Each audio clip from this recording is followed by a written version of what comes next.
কষ্ট করে পরীক্ষার জন্য প্রিপারেশন নিলেন আপনি কয়েক মাস, কিন্তু ফলাফল যখন ভালো হয় তখন একটা আনন্দ আছে না নাই? সারাদিন রোজা রাখলেন রমজানে, কি কষ্ট, তৃষ্ণায় গলা ফেটে যায়, কিন্তু ইফতারির সময় যখন রুহ আফজার শরবতটা খাই কেমন লাগে? একটা আনন্দ আছে না নাই?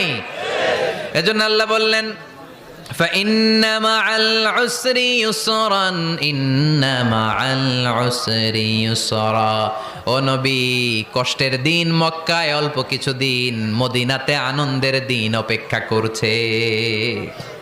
আমাদের জীবনে যদি দুঃখ কষ্ট আসে আমরা ধৈর্য ধরবো, তাওয়াক্কুল করবো একজনের উপর, তিনি কে?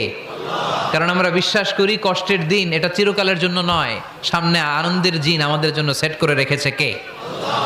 তাহলে আমরা সূরাতুল ইনশিরাহ থেকে 3টা নেয়ামতের বর্ণনা শুনলাম, বিশ্বনবীকে কি সান্ত্বনা দেয়া হলো সেটা শুনলাম। এবার 2টা গাইডলাইন শুনে তাফসীর আমরা শেষ